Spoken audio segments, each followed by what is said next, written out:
We just had 2 years of investigations. So are the Democrats allowed to investigate, but the Republicans aren't? No, but I would offer that an investigation of an armed insurrection of the U.S. Capitol is far different than investigating the son of our president, who the FBI has had many, many years to look into if they had saw fit. The bill was good to go when it left committee. Unfortunately, once it left committee, it's transformed into a document that my colleagues have turned into a culture war document. The language in this bill is very straightforward. It would simply roll back Biden's illegal DOD abortion travel policy issued under the October 2022 memorandum, returning DOD to the practice in place for decades. Abortion is not medical care for the baby. It's a brutal procedure that ends the lives of unborn children through suction, dismemberment, or chemical poisoning. The Biden administration's made taxpayer funding available for abortion at any stage of pregnancy, even for late-term abortions that inflict excruciating pain and suffering on the child. This human rights abuse should not be paid for or encouraged by the U.S. government. In this Congress alone, in the past year and a half, we have voted 15 times to strip a woman of a right to choose in some form or fashion. Sometimes it's the right to travel. Sometimes it's the right to medication. Sometimes it's the right to understanding if a healthcare center is actually able to perform an abortion or not. It's misinformation. It's disinformation. So I'm deeply disappointed that we're again in this place where my colleagues won't stop attacking a woman's right to choose, and now a woman in uniform, someone who's putting her life on the line to serve her country. And so let me just say this one more time, because I keep getting asked the same question over and over again. I will keep my hold. I will keep it on until the Pentagon follows the law or changes the law. It's that simple. And we have a single senator, Senator Tuberville, who is holding and blocking 250 military promotions right now, the head of the Marine Corps, the head of the Army, the head of the Navy, because he objects to the fact that a woman might get a paid bus ticket to get an abortion. If blocking these nominations continues, we will have no chairman of the Joint Chiefs, no commandant of the Marine Corps for the first time in 134 years, no Army Chief of Staff, and his colleagues who claim to care about national security are letting him get away with it. The Biden administration has pulled every lever within the federal government and encouraged federal agencies to create rules and adopt policies that not only expand abortion access, but also leave American taxpayers on the hook to subsidize abortion services. According to its illegal policy, DOD can now reimburse travel expenses for service members and their dependents who travel to obtain an abortion in another state, and can also reimburse associated fees for healthcare professionals seeking to be licensed in other states for the purpose of performing abortions, all, once again, on the taxpayer's dime. It stops here and it stops now. On this issue, I will never relent. The days of the radical left ignoring the law and driving their social agenda in the military are done. I will absolutely not waver in my defense of the unborn or in my support of the rule of law. I will do everything I can to ensure our military service members can focus on the jobs and their families instead of being used to support political point or score political points for the Biden administration. The United States should hear that in every place, in every possible window, the people on the other side of the aisle are going to continue their 50-year pledge to get rid of all abortions everywhere. They're open about that. And while those of them who are in competitive elections may try to mealy-mouth what they have done for the past 20 years, we need to hear what they are telling us. Haven't you learned yet that the military is weaker, not stronger, with the 8,600 people that you vax mandated out of the military? Just one point, Congressman. The reason I'm here is because the chairman requested that I appear to talk about the circumstances surrounding my hospitalization. But don't you see the hypocrisy in it? Because you screwed up, we fixed your screw up, and now you want grace, but these people who sought religious exemptions, they got no such grace. And also, I just think it's ridiculous that we're in 3 wars, you went AWOL for 3 days, and we get 2 hours with you. If you can't spend more than 2 hours answering these questions, I don't know how you really operate in all these wars. If we want to talk about what's going on in national security and the greatest threat to national security, it's not that the Secretary of Defense screwed up and is cleaning up the mess. The greatest threat to national security is the polarization of the country and the fact that we can't explain to the world who we are and what kind of leadership role we want.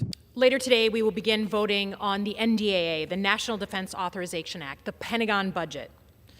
Moving this legislation forward has almost always been a bipartisan issue in Congress. It takes on the responsibilities of funding our military. It protects our national security. It has been a bipartisan effort for nearly 6 decades. But last night, after midnight, Republican leadership decided to bring to the floor dozens of partisan, divisive amendments. If adopted, these amendments would transform this bill and transform our military. It is quite literally a wish list of the right-wing extremist colleagues on the other side of the aisle. There's an amendment to end all affirmative action in our officer corps, something even our Supreme Court refused to do just a few weeks ago.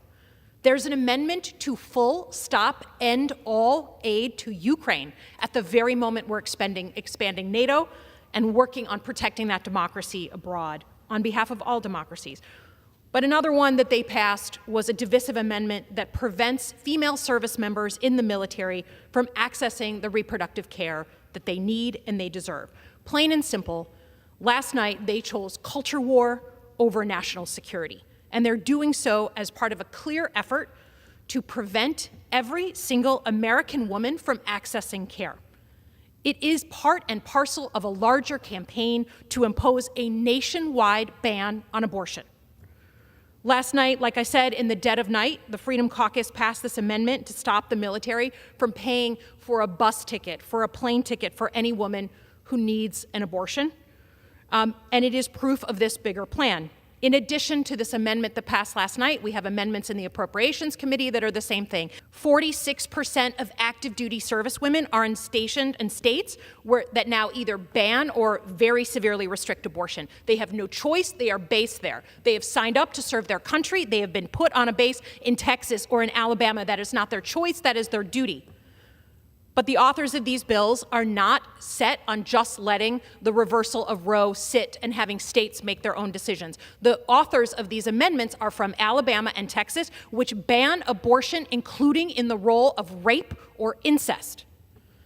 Why is this important? It's important because we need to hear what people are telling us.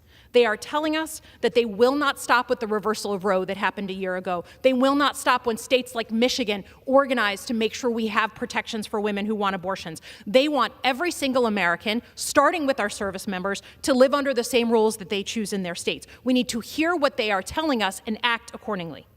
They are choosing politics over our women in uniform, choosing politics in the Senate over our national security. So please, I have never in my life, as someone who served in the CIA, who served in the Pentagon, thought about voting against this bill. I believe it. I believe in it. It's about paying our military and getting them what they need. Please keep your culture war baggage out of national security. Thank you. Earlier today, a letter went out from Ranking Member Bost and the Pro-Life Caucus saying that members, while they supported it previously, should now turn against it. After publicly supporting this, they are now leaving it. And why? Because they are concerned about VA policy.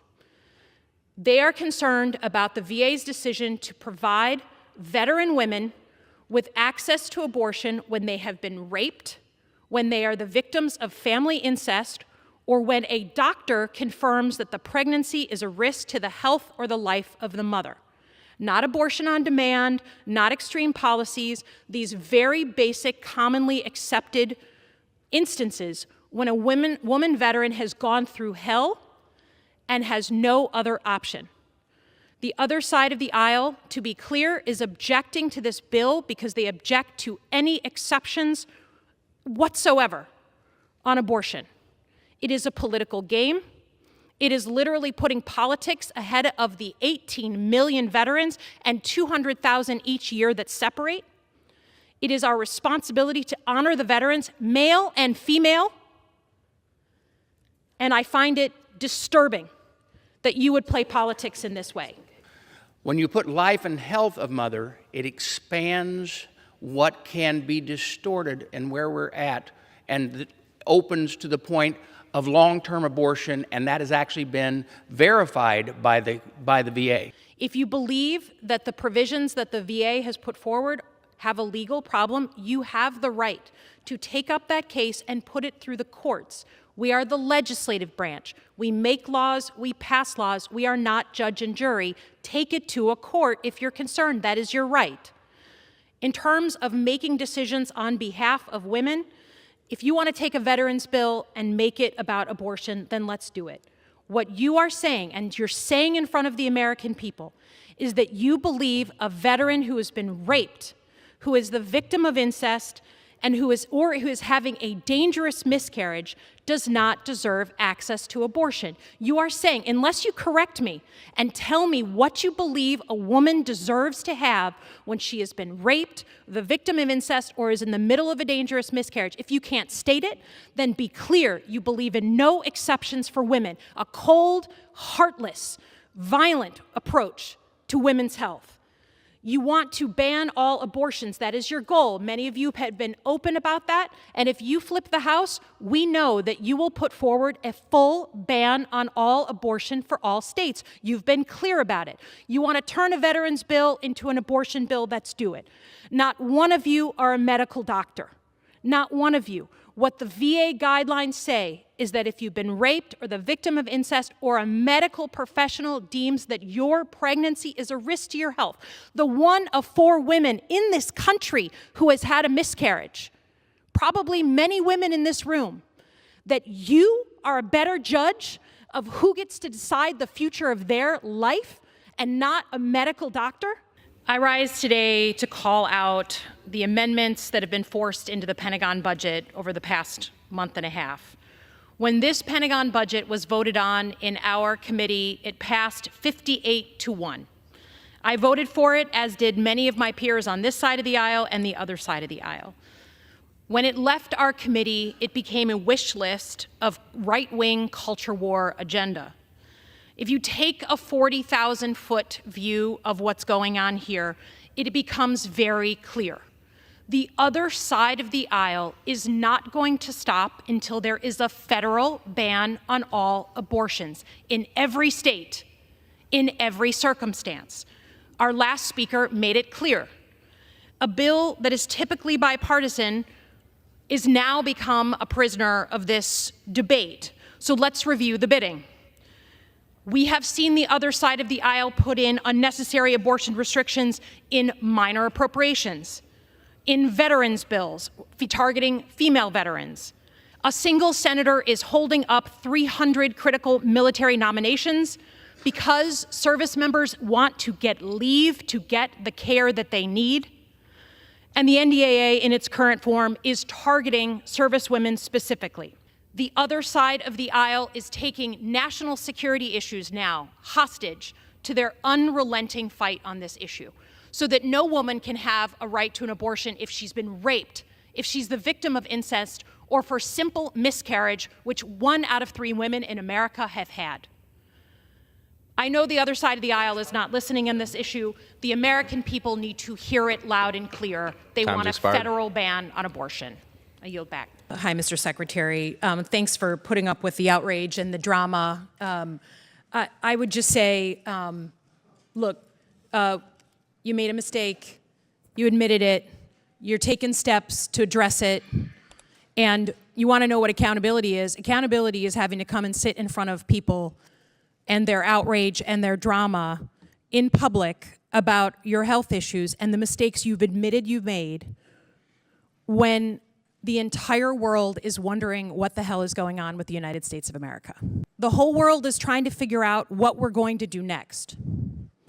Are we going to fund Ukraine to make sure that for the first time since World War II, we don't have an autocratic nation take over a democracy? First time.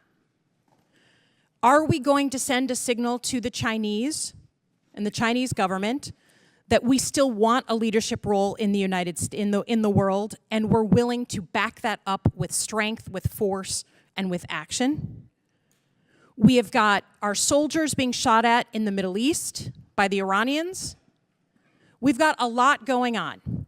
And I would hazard a guess that the people who are most stridently dramatic about this issue are the very ones who have said publicly that they don't intend to support protecting Ukraine against Putin. They don't care about what's going on in Taiwan. They don't want that strong role in the world. They want to distract us with this and everything else that they're yelling about because they are ceding our leadership role in the world. And U.S. leadership is far from perfect, but I would take U.S. leadership over Chinese leadership or Russian leadership any single day. So watch the outrage, and you can correlate that to how much they don't want to talk about their sucking up to their whoever, political masters, and denying the United States of America its leadership role that it has held since World War II. We are also sitting here unable to get a budget done. A budget for the whole government, not just the Pentagon. We're living on these now 1-week extensions, 2 months extensions, going on and on. If we're worried about competing in the 21st century on national security, if we're worried about drone attacks, using a $1,000 drone to hit our forces in places like the Middle East, we need to do things to adapt and fight. By not passing a budget for next year, the Pentagon is unable to do anything new. They're unable to start anything new. They're just holding on week by week, month by month, while we screw up our national security because we can't get our own house in order. This committee has always been a real calm in the storm when it comes to bipartisanship. So I would ask that when we come back together in a month and have a hearing with the Secretary, we focus it on the things that are actually important to national security, instead of denying this man the apology that he's made, the mea culpa that he's made, and get on to the business of the American people. I yield back.